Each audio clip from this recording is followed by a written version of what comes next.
दोस्तों नमस्कार। लो news only views पर आज हमारे साथ हैं जाने माने अस्थि रोग विशेषज्ञ डॉक्टर सुधीर तिवारी जी, जो कि अभी 2 माह इंग्लैंड में अपने छुट्टियां अवकाश और अपने मित्रों से मिलकर लौटे हैं।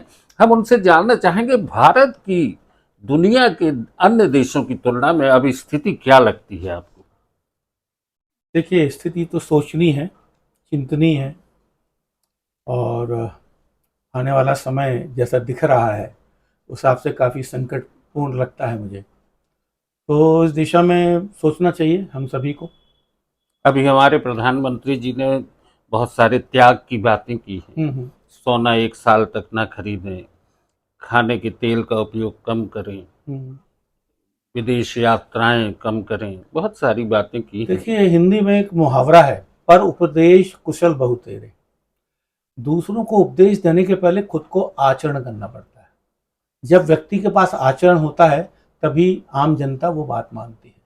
अगर आप इन चीज़ों के लिए अपील कर रहे हैं त्याग की, तो पहले त्याग आपको करना होगा, क्योंकि आपके बोलने में और आपके आचरण में फ़र्क है। इसलिए जनता, भाई जो लोग प्रभावित हैं प्रधानमंत्री विशेष से, उनकी बात मैं नहीं करना चाहता।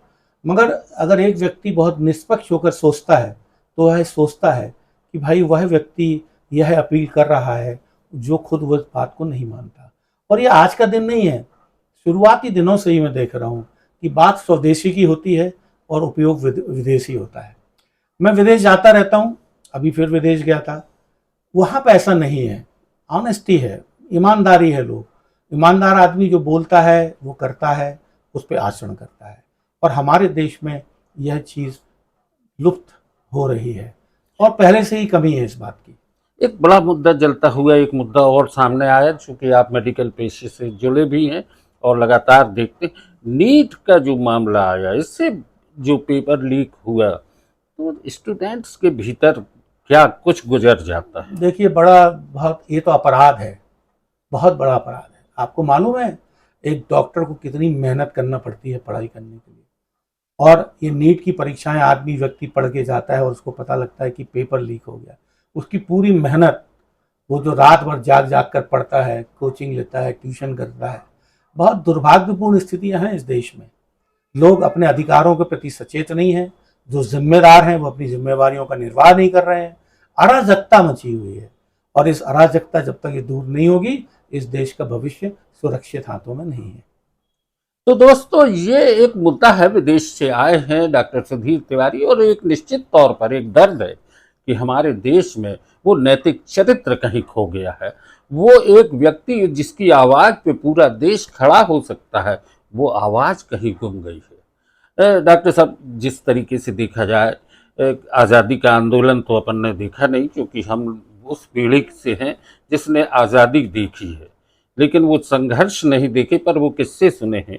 गांधी को नहीं देखा, नेहरू को नहीं देखा, लेकिन आज भी गांधी जिस तरीके से सामने आते हैं, जिस तरीके से नेहरू खड़े होते हैं, जिस तरीके से सुभाष खड़े होते हैं, भगत सिंह खड़े होते हैं, ऐसा किरदार क्यों नहीं है। ऐसा किरदार क्यों नहीं है? ये तो संस्कारों से आता है। अगर आपके संस्कार आपके घर से सही हैं तो वह वो आपके कर्म में परिलक्षित होते हैं। अब तो संस्कारों का टोटा हो जाए तो वो सभ्यता भी नहीं आती और वो आचरण भी नहीं आता। तो ये तो बड़ी गूढ़ रहस्य की बात है कि वो क्यों नहीं है। और वो क्यों नहीं है तो अब कौन इंगित करेगा, कौन उंगली उठाएगा? क्योंकि उसके लिए भी हिम्मत और साहस चाहिए। मेरे ख्याल से आदमी को अपना मूल्यांकन करना चाहिए। अगर वो राग दरबारियों से घिरा हुआ है तो ये अच्छी बात नहीं है।